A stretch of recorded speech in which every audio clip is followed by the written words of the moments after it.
Hi, welcome back.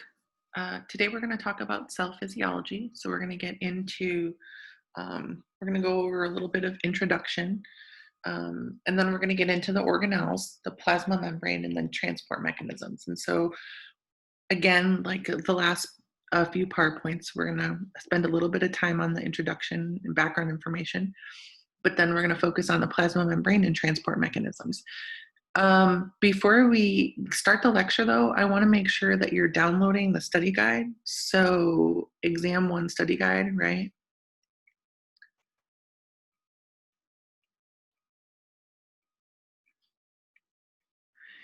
And it's organized by PowerPoint and what I want you to know per PowerPoint. It's not exact verbatim, but it will help guide you and focus you in what to study. And you can expect to, whatever's on that study guide, you can expect to see that on the exam. If it's not on the study guide, it won't be on the exam. So you have to check and make sure organelles. I don't think organelles are on the exam because you've already covered this in anatomy. And so I want to cover it, but I don't want you to know it in that much depth. Please start looking through the study guide for exam one and working on it. Just because you have memorized the PowerPoints and just because you have memorized and worked through the study guide does not mean that you're going to get an A in the class or an A on the exam. What you need to do is you need to actively be drawing stuff out. So make sure you're drawing stuff, the homeostatic feedback loops out. Make sure you're understanding the transport mechanisms and how we get things through the plasma membrane, how things are transported in the blood. And make sure you're actively taking notes on my lectures. Don't just sit there and listen to my lectures. You need to be taking notes and drawing out processes and actively learning the material. Reading is passive, listening and reading PowerPoints, reading textbooks, listening and taking notes is passive. So you need to figure out a way to actively learn the material. So that would be drawing it out, figuring out exam questions or quiz questions, explaining it to each other. Any teacher or professor will tell you that in order to make sure you understand the material, you teach it to somebody else. And when you teach it to somebody else, you know where you get stuck or where your misconceptions are. Because you're in an online class and you're most likely studying alone, you have to be really careful about learning misconceptions as reality. So some of you have previous knowledge from, let's say, your LVN program or EMT, or you've taken this class in undergrad, or this is your second or time taking the class. You need to be careful that you just because the material is familiar doesn't mean that you actually know it. So you have to slow down that brain and make sure that brain is forming synapses, right? And that takes time. So you need to be studying and actively learning the material, a couple of hours each day. Make sure you're going to tutoring online with Richard and Ernie and Danielle. Diana, sorry. And coming to my office hours. My office hours are Tuesday and Thursday from 1 to 2. And if that doesn't work for you, send me a message and we can figure out a time. I'm available on weekends too, if that works. I know a lot of you work crazy hours, so just keep me in the loop. Okay, so let's get started. All right, so a little bit of background on cells. Cells, the cell theory was developed from Robert Hooke's research. Now, I want to take a second to talk about cell theory because science is so relevant right now to the general public with our pandemic of COVID. Cell theory is not a belief system or not an idea of what we think happened. So in science, a theory is something that we accept as is. Why do we accept that this is the way things are? Because we've done multitudes of research, and the hypothesis has always come out to accept this path or this knowledge base as the way that it works. Okay, so okay, so I was going to digress, but I'll just keep it short. So it was developed from Robert Hooke's research. Robert Hooke did this research where he observe these cells growing, and he did a bunch of different experiments to figure out where these cells came from. Because before his research, we thought that they just appeared from the ether, so we didn't understand. And again, this was back in the time when microscopes were just being developed, so everything they didn't have the technology that we have today to see, at the molecular, the atomic level, right? So Robert took research, and he'll talk more about this in microbiology. He had some meat broth. He noticed some cells or bacteria were growing on it. So he blocked off the meat broth from the environment. No cells grew. And then he mixed the meat broth with environmental air, and cells grew. And obviously, I'm making this really basic, but um, he figured out that cells had to come from pre-existing cells. Okay, so cells are the building blocks of all plants and animals, right? They come from the division of pre-existing cells. So you have to have bacterial cells, and then they duplicate, right? And you get more bacterial cells and more bacterial cells, or viral cells in the case of COVID. Viral cells are a little bit different because they need animal machinery or living cells to actually reproduce. So cells are the smallest unit that perform all vital physiological functions, right? So when we think of cells, cells are the smallest functional unit of us, right? This goes back to sort of lecture one. And each cell maintains homeostasis at the cellular level within itself. The endosymbiotic theory, what the heck is endosymbiotic? It means that one organism engulfed another one, endo, and they have a symbiotic or mutually beneficial relationship. And this is a theory, so this is not a belief system of what we thought happened. It is what actually has happened based on scientific evidence, based on proof, right? So way back, our ancestral prokaryote is a bacteria. So this is our ancestral bacteria. Notice that the DNA does not have a nucleus surrounding it. So here's a bacterial cell. As these bacterial cells evolved, the plasma membrane actually folded, it invaginated and folded to surround the nucleus. And so why would this be beneficial for our cells? It would be beneficial for our cells because we're protecting the DNA, right? So this region is where our DNA is. And if we have a double membrane, a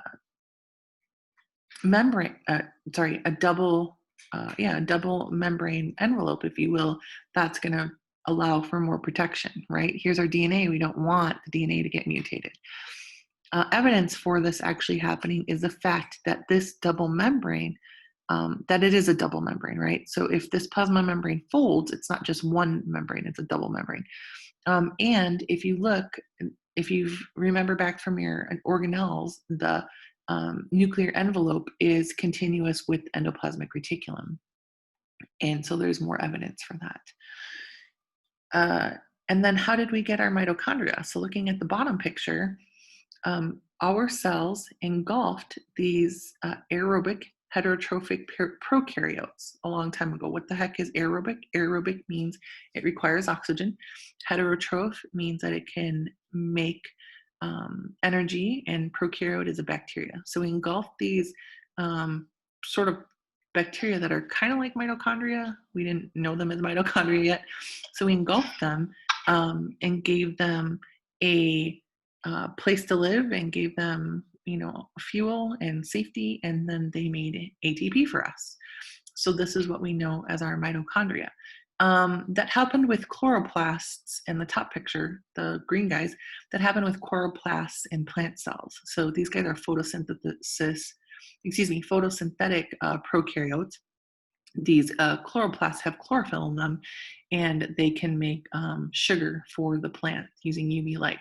So they don't have the same function, right? Mitochondria and chloroplasts, but they evolved in the same way. So our cells and plant cells. Evidence for this, really cool evidence. So mitochondria have a double membrane. the inner membrane is considered to be the old bacterial membrane, and then the outer membrane is considered to be what was a plasma membrane of the host, right? So it has a double membrane. Other evidence, mitochondria divide by binary fission, which is what bacteria use to divide. Another really cool piece of evidence, and this is my favorite, is mitochondria have their own DNA. So we have DNA that's in our nucleus. This DNA, half is from mom, half is from dad, right? So we have 23 pairs of chromosomes. One of those pairs is from mom, and one set of the pair is from dad. Mitochondria, however, have their own DNA.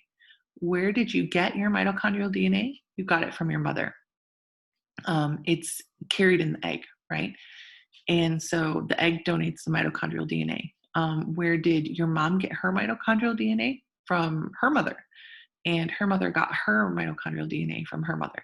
And so we can trace ancestral lineages by mitochondrial DNA. We can take a cheek swab of everybody's cells and then isolate their mitochondrial DNA, do a sequence, and then throw it into a phylogenetic tree that's going to show lineages or ancestral relations, and we can figure out where people came from. And so this is how we got the idea, or this is where we got more data that show that people came from Eastern Africa, from Ethiopia. So we evolved as a species, Homo sapiens, from from Ethiopia, and that was a seed of civilization. And from there we spread. So from up through Europe, through Asia, and then the bridge from what is Russia out through Alaska down. As we find, let's see, not mummies, but as we find, and I can't think of the word, I'm sorry, guys, frozen people, frozen people, ancestral people, and we can analyze their DNA from like their teeth or what have you if they have DNA. This gives us more complete piece of the puzzle. Okay, so really interesting. And this is how they do the 23andMe or the Ancestry.com's lineage tests. So here, eukaryotes evolved from symbiotic relationships between anaerobic bacteria and intracellular aerobic bacteria. Evidence mitochondria and chloroplasts have bacterial traits. They still behave like bacteria. So they have ribosomes, they have their own DNA, and they reproduce by binary fission. We get our mitochondrial DNA from our mom. So that is conserved through the different generations. And so we can trace lineages from that. Somatic cells are body cells. Sex cells are germ cells. So sex cells would be our male sperm and female oocyte. Somatic cells are everything else. Cell function. So this is similar to living things, right? So cells go through metabolism. They use molecules to make ATP and heat, and for cellular functions, they synthesize molecules, right? They communicate. So cells have to have a way to communicate. So they produce and respond to chemical and electrical signals. They go through reproduction and inheritance. So most cells have a copy of our genetic information. This is passed down from cell to cell and from parent to child. A cell is surrounded by a watery medium known as extracellular fluid. All right, extracellular fluid is considered to be interstitial fluid and plasma, and your cerebrospinal fluid and your synovial fluids in your joints, right? Where do we find cerebrospinal fluid? In the brain and spinal cord. Where do we find synovial fluid? In your joints. What separates the extracellular fluid from the intracellular fluid, the plasma membrane. And so the plasma membrane is going to maintain the intracellular fluid different from the extracellular fluid. Your cytoplasm is your cytosol and your organelles. Cytosol is a liquid. Organelles are the intracellular structures. Let me see. So, okay. I'm going to talk through this picture because it has what I want labeled in blue, okay? So let's look at cell B, or picture B, excuse me, intracellular fluid. Intracellular fluid is all the fluid inside your cells, right? This includes, if you look at the picture, your body cells. This also includes the cells in your blood, so your red blood cells. Okay, so intracellular fluid, or ICF, is the fluid inside the cells. Extracellular fluid, letter C, is everything outside of the plasma membrane of your cells, right? So extracellular fluid involves these two components. So picture D and picture E. So extracellular fluid involves your plasma. That is a component of extracellular fluid, or that's considered one compartment of extracellular fluid. And then interstitium, or interstitial fluid, is considered another compartment. So think about this as we move forward in this class. There is fluid inside the cells, so letter B, that's one compartment.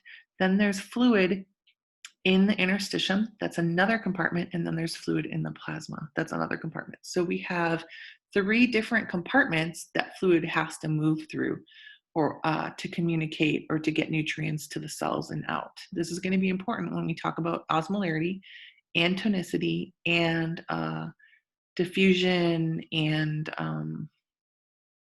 osmosis and blood pressure, et cetera, et cetera. Total body water, just to give you an idea, is the water in all the compartments. That is, if you look at letter F, 42 liters. 28 of that is intracellularly and 14 is extracellularly, with 3 of that in the plasma and 11 in the interstitial fluid. I don't expect you to know that, but it's interesting. 42 liters of fluid in your body. Okay, so the plasma membrane, here's our phospholipid bilayer. So what are these little guys called? Good, they're called phospholipids. So we talked about that just a little bit ago. So phospholipids are made up of what? A polar head group, right, containing a phosphate group, and then 2 nonpolar tails, all right? And so this is one layer of phospholipids, and this is another layer of phospholipids. Hence, this is called the phospholipid bilayer. The heads are polar or nonpolar? Good, they're polar. So we call them hydrophilic phosphate heads. They're polar. So they're going to orientate themselves towards the water. And then the tails are nonpolar. And so they are hydrophobic. They're water-fearing. So they're fat-loving. Lipophilic. So they're going to orientate themselves among themselves, right?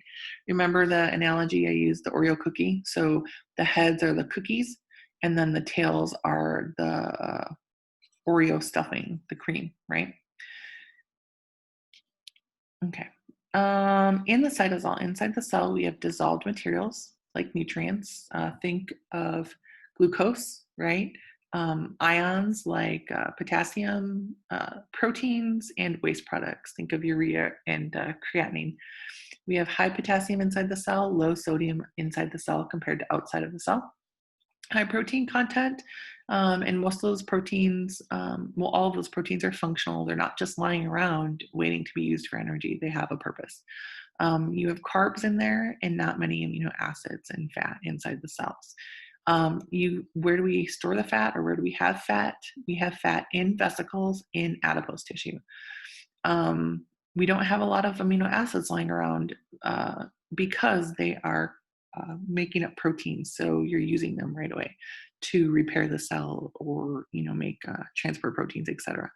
High carbohydrates, you have some glucose in there, some glycogen, depending on what you're talking about. Organelles, organelle means little organ. They're structures with specific functions. And then we have inclusions. These are folds in the plasma membrane where we store nutrients like glycogen. So for example, liver and skeletal muscle, because this is where we store glycogen in our bodies, those cells have a lot of inclusions where we store glycogen. Okay, here's our cell. So briefly, here's our plasma membrane, right? And that's going to be the gatekeeper for what can go in and out of the cell. So the plasma membrane is a regulator. If we go to the middle of this, The nucleolus is located inside the nucleus, right? The nucleus houses the DNA. So DNA makes up your chromosomes, right? So we talked about the nitrogenous bases. We talked about the nucleotides. DNA is made up of nucleotides, and chromosomes are made up of DNA, right? So your nucleus, inside the nucleus is a nucleolus. The job of the nucleolus is to make ribosomes or manufacture ribosomes. Ribosomes are, they kind of look like little grape nuts, right? They're outside in the cytoplasm or attached to endoplasmic reticulum.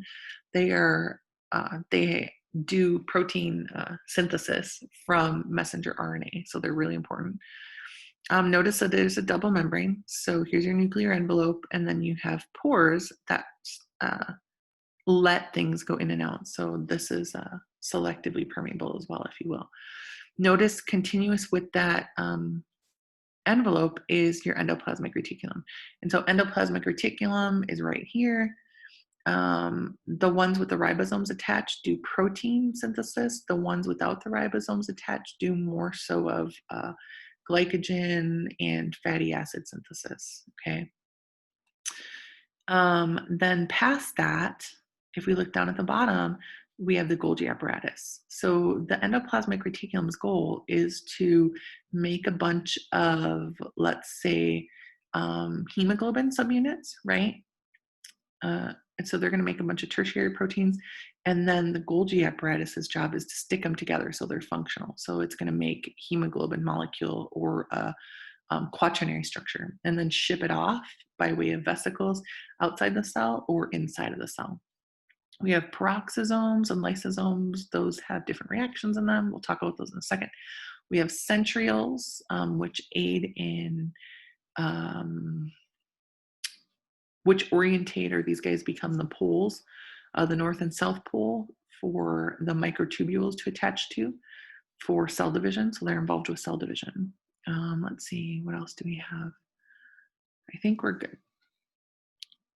Okay, so we can separate the organelles by non-membranous and membranous organelles as sort of a way to memorize them. The cytoskeleton are structural proteins. They're made up of microfilaments, intermediate, and microtubules. The microfilaments are the smallest one. These guys are actually actin, and we will talk about these guys. They're involved with skeletal muscle contraction or moving the cell. Intermediate filaments would be like collagen, and then microtubules would be made up of tubulin. So these are really strong. They sort of help move the cell. And cells actually do move, and a lot of people think that they're static, but they do sort of move, especially your white blood cells. So microfilaments are actin. They provide mechanical strength. You can read that. Intermediate filaments, they're durable. They're going to strengthen the cell, maintain shape, like collagen, right? Microtubules are large hollow tubes. They're like big old hollow tubes they're like scaffolding, right? So they help move vesicles or move organelles and anchor organelles within the cell, and they change the cell shape. During cell division, these guys are going to form the spindle apparatus that attaches to chromosomes and pulls the chromosomes to opposite ends during cell division. Here, these guys are stained phosphorescing stain, right? So you can see the different colors, the different tubes, and the densities of them. Non-membranous organelles, centrioles, there's two of them. They're barrel-shaped. They're going to form the spindle apparatus during cell division. They're used in cilia and sperm flagella for movement. Pretty straightforward. This is what they look like. This is actually a scanning electron micrograph. So you bounce the electrons off of them, and there's a picture as they scattered. Pretty cool. Microvilli, those are extensions to increase the surface area of the cell, right? They're found in the small intestine, in the ear, on white blood cells, in the egg. Cilia are small whip-like extensions of the cell surface. The cilia whip back and forth, and they actually provide a current, so they move fluids across the surface of the cell. They're found in your bronchioles to kick up debris. If it's ever been, if we've had a fire, you notice that in your bronchioles, or when you cough up stuff, You're coughing up the dirt or the ash because the mucus is trapping the ash, and the cilia are whipping the ash out of your bronchioles into your esophagus so you can swallow it or cough it up. Fallopian tubes, this works with the fallopian tube in the egg. Flagella is the tail of the sperm, right? Here's a really cool picture of microvilli. So these are microscopic folds in your intestine. And the purpose of these guys are to increase surface area, right? Increase surface area. So compared to internal bulk, so you get more diffusion. Cilia. Ribosomes. You'll talk about ribosomes in bacterial ribosomes. Functional ribosomes are composed of 2 subunits and messenger RNA. They're made in the nucleolus, so change that to nucleolus, shipped in the cytoplasm. What is their job? To build polypeptides and protein synthesis, so they make proteins.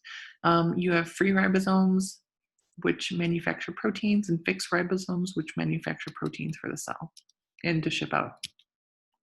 Here's what they look like. They look like grape nuts. You have a large and small subunit. When they're stuck together, they're functional. This is a scanning electron micrograph of what they actually look like. Here's membranous organelles. The largest organelle by far is your nucleus, right? Houses the DNA, so its job is to protect the DNA. It's going to serve as a control center for your cell. And it is surrounded by 2 membranes together called the nuclear envelope. And then the nuclear pores regulate what goes in and out of that cell. Inside the nucleus, we have chromatin. So chromatin is what our chromosomes are when they're uncoiled, slightly uncoiled, not while they're dividing, while they're just sitting in the cell, decoding, being used. Nucleolus is where you make ribosomes. Nucleoplasm is a fluid inside the nucleus, excuse me. Your endoplasmic reticulum is continuous with your outer nuclear envelope, has cisternae, or there's storage chambers, functions. The endoplasmic reticulum synthesizes everything pretty much, stores them, transports them out, so it transports them within the cell and outside. The endoplasmic reticulum detoxifies drugs and toxins. So the liver is a first stop of digested material that you pulled from the small intestine to the liver from the hepatic portal. And so do you think liver cells have a lot of endoplasmic reticulum or little amounts of endoplasmic reticulum, since your liver detoxifies everything? Okay, so liver cells are going to have a lot of endoplasmic reticulum and a lot of Golgi apparatuses, because they're going to detoxify drugs and toxins. Here's what it looks like. This should be review for you guys. So smooth endoplasmic reticulum synthesizes lipids and carbs, right? Steroids, hormones, phospholipids, cholesterols, breaks down glycogen to glucose. So again, the liver is going to have a lot of smooth endoplasmic reticulum because liver does the glycogen breaking down to glucose. Detoxifies drugs, pesticides, and it's modified in skeletal muscle to store calcium. Rough endoplasmic reticulum covered with ribosomes. It performs protein and glycoprotein synthesis, folds polypeptides into its tertiary structure, and then transports them to Golgi to finish. Here's what it looks like. So this is a transmission electron micrograph, magnified 111,000 times original size. So here is the rough endoplasmic reticulum. Here are the ribosomes attached. Here are free-floating ribosomes. Golgi apparatus, sac of membranous, a stack of membranous sacs. Say that fast. Vesicles come from the ER, fuse with the Golgi, empty digestive enzymes, proteins, or lipids into the Golgi. The Golgi is then going to sort of modify them. So think of it as like a processing plant, right? It's kind of like an Amazon plant, right? So you get all the stuff in, and then you're going to process it, sort it, and ship it off. Here is the rough endoplasmic reticulum side. Here is the plasma membrane side. And so here's a Golgi to give you an idea. This is actually what it looks like. It's really cool. better picture. So you're going to either make stuff that's going to be embedded into the plasma membrane, like glycoproteins or glycolipids. You're going to make stuff that's going to be secreted out. So like exocytosed or kicked out, like digestive enzymes in the saliva, like milk from mammary glands, what have you. Or you're going to store enzymes in vesicles inside the cell to do stuff. Lysosomes, they contain, they're acidic, they contain enzymes. They act sort of as a garbage disposal or the chemical reaction bag to clean up the inside of the cell. Excuse me. They're going to recycle damaged organelles, digest and break down bacteria, viruses, and toxins, and break down large molecules.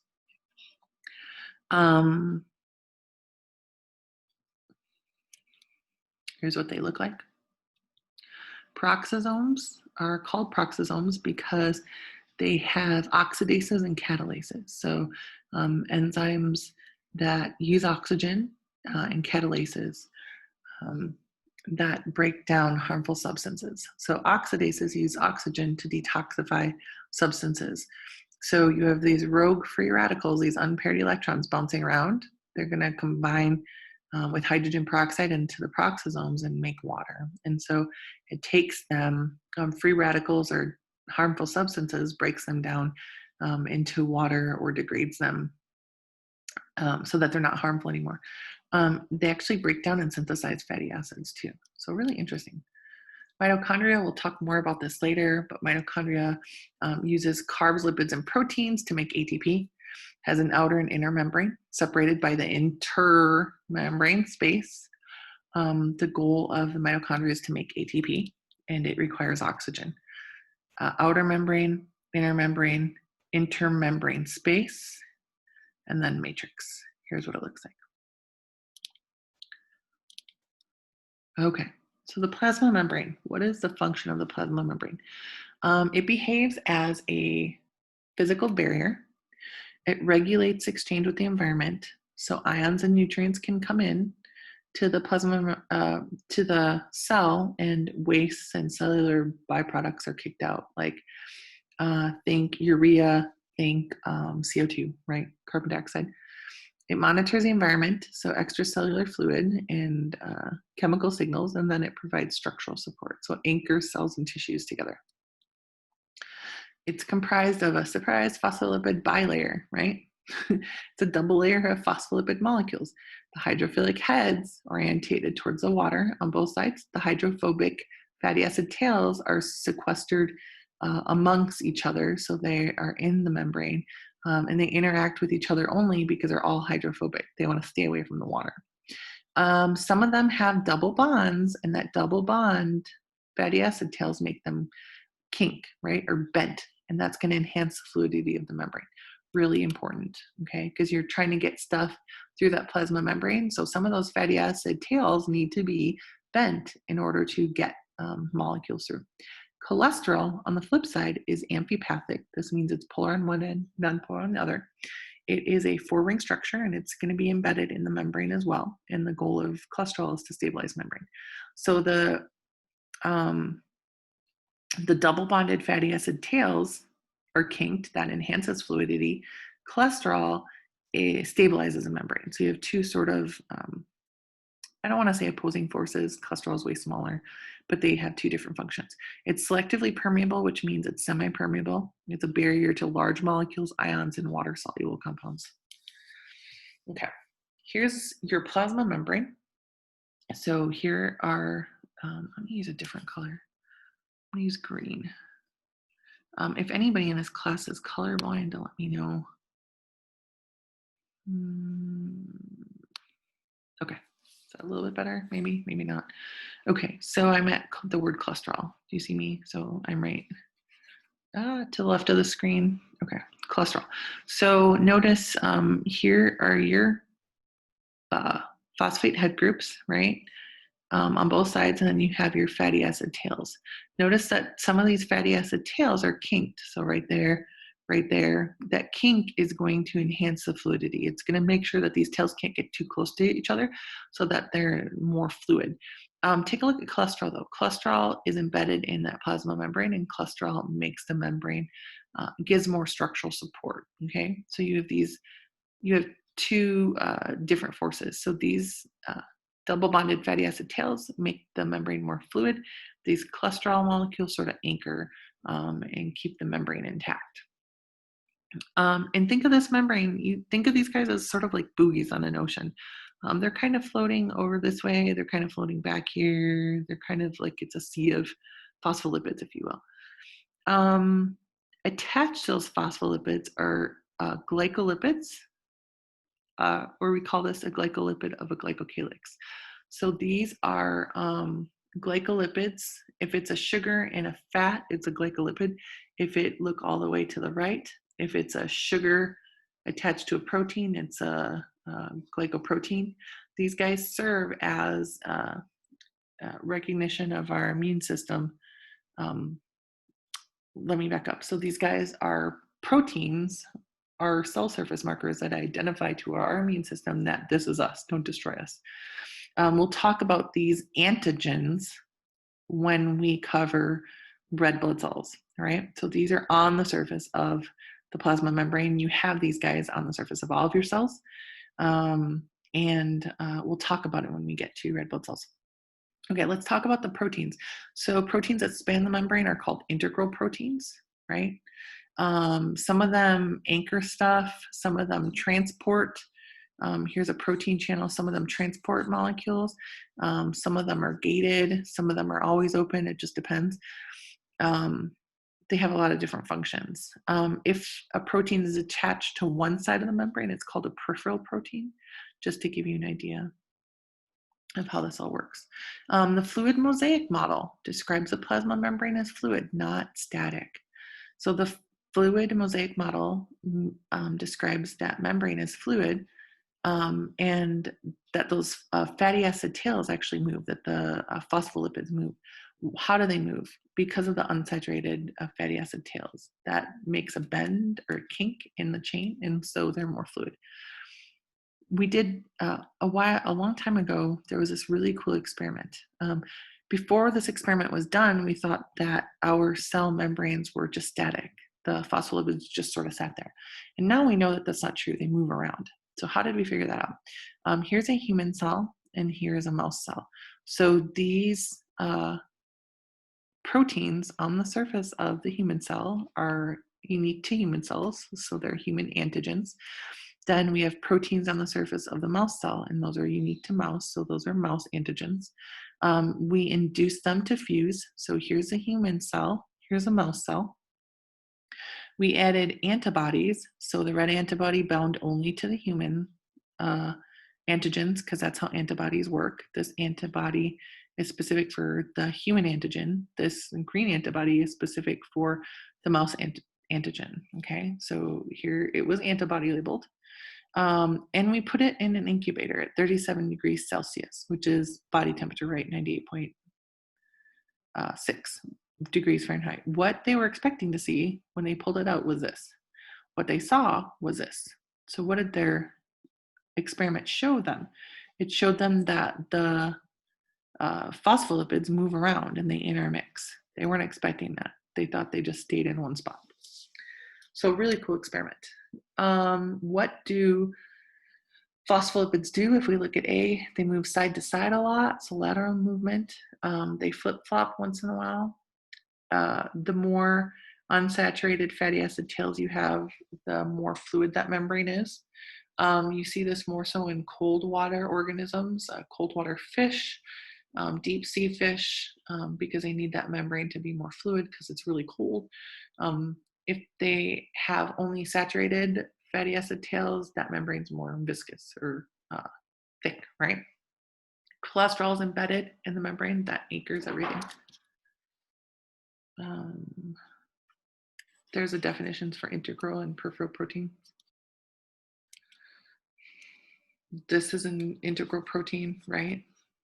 To the left is an integral protein. To the right, those are integral proteins as well. Where do we see a peripheral? In the middle, towards the inner part of the membrane. Membrane proteins do multitudes of things, you guys. Some of them anchor stuff to them. Some of them are recognition proteins. So they label cells as normal or abnormal. Some of them are enzymes. Some of them are receptor proteins. They bind stuff and respond to stuff like ions, hormones, neurotransmitters. Some of them are carrier proteins, like they're going to transport stuff through the cell. So like example would be glucose. Some of them are channel proteins. And so they're going to let ions through. So in the middle of the picture, this would be a channel protein. Change the color of this. There you go. So this would be a channel protein. Because it's always open, it just lets ions through in any direction. To the left, this is a ligand-gated channel protein. How do I know? There's a little spot for something to bind up here on the right-hand side. And when that ligand binds, this pops open. We have for the membrane carbohydrates, so the stuff, the glycolipids that are on the outside of the membrane are attached to the proteins. These are called proteoglycans, glycoproteins and glycolipids. They extend outside the cell membrane. They form a sticky protection sugar coat called a glycocalyx. What is the function of this? To lubricate the cell, to protect the cell from foreign entities like bacteria and viruses, for anchoring and locomotion, and they behave as receptors and recognition of immune system and for tissue growth. We'll talk a little bit about this once we get into, when we get into a little bit of pathophysiology towards the end of the semester or summer. We'll talk about COVID, and how it binds to these types of molecules and gets into the cells that way of the lung cells. Okay, so transport mechanisms. The plasma membrane is a barrier. Nutrients have to get in, products and waste have to get out. Permeability determines what moves in and out of a cell. So our cells are selectively permeable, which means they regulate what goes in and out. So not everything is just gonna come in and not everything is gonna go out. It allows some materials to move in and out freely and restricts other materials, okay? Sometimes the materials might need a transport protein, or ATP might need to be used to get the molecule to go where you want it to go. It restricts material based on lipid solubility. So is a molecule lipophilic or hydrophilic? Based on size and shape, small or large, and electrical charge. Are they not charged, non-polar? Are they polar, which is slightly charged, or are they ions, like an anion, which is negative, or a cation, which is positive? So what can diffuse into the cell? So when you think of diffusion, I want you to think of simple diffusion. So when I ask you on an exam, what can diffuse into the cell, I'm talking about simple diffusion. It just goes right through the plasma membrane. So let's take a look. On the left-hand side, we have gases. So gases are inert, like CO2, O2, nitrogen. They're just gonna diffuse right through the plasma membrane. So they're gonna simply diffuse through the plasma membrane. Which way do they go? It depends. If oxygen is higher on the outside of the cell and lower on the inside, oxygen is going to go into the cell. If CO2 is higher here and lower outside, then CO2 is going to go out. So it's based on its concentration gradient. Hydrophobic molecules. So all hydrophobic molecules are just going to go right through the plasma membrane. So for example, benzene. Benzene is an organic solvent. It actually can, it's a carcinogen, so it's a cancer-causing agent. It can actually go right into your nucleus and alter your DNA. So we don't use it anymore in chemistry. We used to. But benzene is an example of a hydrophobic molecule. If something is hydrophobic, it is going to be able to go right through the membrane because the bulk of the membrane is lipid soluble, okay? Small polar molecules. So yes, polar is slightly charged, but these guys are small enough that they can kind of squeeze through when these phospholipids are moving. So water is a small polar molecule. Ethanol or alcohol is a small polar molecule as well. those guys can go right through the plasma membrane. Water and ethanol go right from your stomach lining into your blood. That's why ethanol can affect you so quickly, or alcohol affects you so quickly. So polar molecules, if they're small, can diffuse right through the membrane. If they're large, though, they can't because they're too big. So glucose is a large polar molecule. It can't diffuse straight through the membrane because it's too big. Same thing with charged ions or charged molecules. So sodium, your calcium, potassium can't get through the membrane. How do they get in though? You know glucose goes inside the cell. You know that ions go inside the cell. So how do they get in? They don't use simple diffusion. They have some type of transport protein to help them. Okay, so transport mechanisms. Passive transport is called passive transport because it doesn't require ATP, okay? This involves simple diffusion. This involves osmosis, which is movement of water, and facilitated diffusion. I want you to think of facilitated diffusion as having some type of helper molecule help diffuse whatever you're trying to diffuse across the membrane. Active transport is called active transport because it requires ATP. So you're using ATP to physically transport the molecule across the membrane from where there's less to where there's more. And then big molecules, you have to use endocytosis and exocytosis. Endocytosis is pulling in, exocytosis is kicking out. And so for large molecules, you don't have carrier proteins. Like cholesterol, you can't get cholesterol in the cell through a transport channel. So you have to use endocytosis to pull cholesterol in. And then filtration. So filtration is big molecules as well. All right, so passive transport is diffusion or osmosis across the plasma membrane in living organisms. It's called passive transport because energy from the cell is not required. Diffusion involves small hydrophobic molecules, small polar molecules or gases. Osmosis is a movement of water, so we have a different term for water. Both are moving down their concentration gradient. So what does that mean? That means these guys are moving from where they're highly concentrated to where they're least concentrated, okay? So let's say I have glucose. So here's my glucose. Here's my plasma membrane. I have a lot of glucose here, and I have a little amount of glucose here, okay? Which way is glucose gonna go? Glucose is gonna go from where it's highest to where it's lowest. And it's gonna go down its concentration gradient. So diffusion is movement of a molecule from where it's highly concentrated to where it's least concentrated, down its concentration gradient, right? And so that's diffusion. Movement, rate of movement depends on difference of concentration gradient, right? So let's say, for example,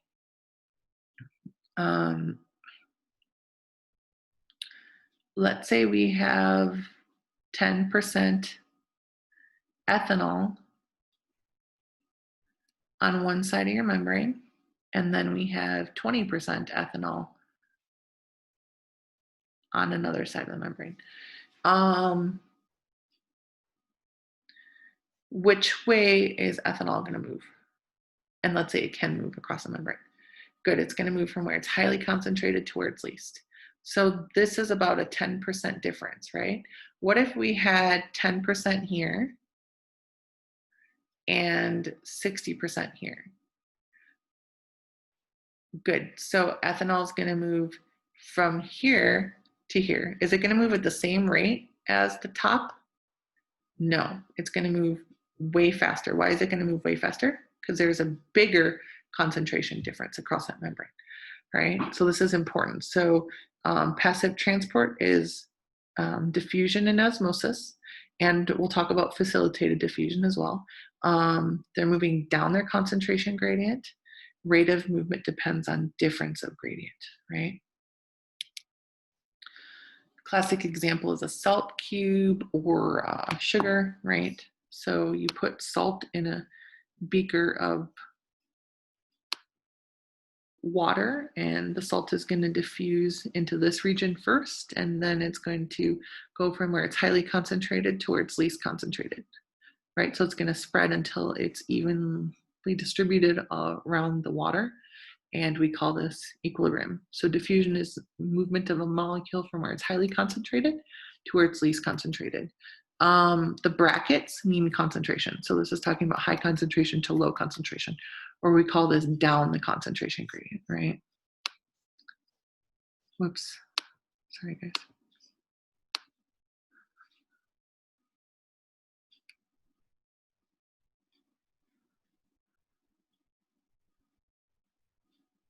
Right.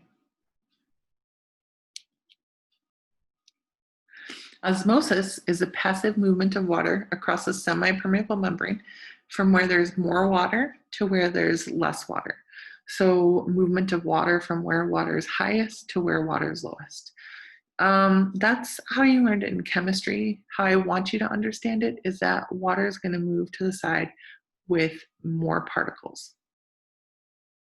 Why does water want to move to the side of more particles? Because it wants to dilute the side that has excess particles, right? So osmosis is movement of water to the side with more particles. If you look at this picture, inside the glass container is a 3% particle solution, and outside is 0%, right? So the particles can't move. This is actually sodium chloride. I can tell by the size of them. So the particles can't move. So in all of our examples for class, we'll only be talking about water moving. So sodium chloride is inside. It can't move through the semi-permeable membrane. Glucose is stuck. It can't move inside or outside of the plasma membrane, just water. So which side has more particles? Inside this container. So where is water going to go? Water is going to go from the 0 into the 3% solution. Why? Because it wants to dilute the side with more particles. I want you to work through some examples. So let's say we have a 0% solution of glucose, right? And we have a 0.5% glucose. Which way is water going to go? It's going to go to the side with more particles, right? So water wants to go to the side with more particles. And go through, I think in lab, we covered the conversion assignment, right? And so you dealt with a 0% solution, a 0.5% solution, a 0.9% solution, and a 2% solution. So you should try to figure out these guys in relation to one another. Like if one is on one side of the membrane and the other one is on the other side of the membrane, how is that going to work? Which way is water going to go?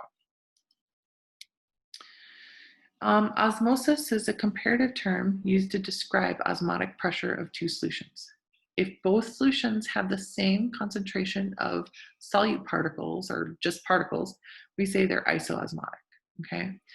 If solution A has a higher number of particles, then solution B we call solution A hyperosmotic, right? So iso means same. Osmotic, I want you to think of number of particles, right? Does it matter that some of those particles are sodium chloride, some of those particles are glucose? No, we're just looking at the total number of particles. What does hyper mean? More, right? So more. Osmotic is more particles. So if one solution has more particles compared to the other, we call it solution hyperosmotic. What does hypoosmotic mean? Good.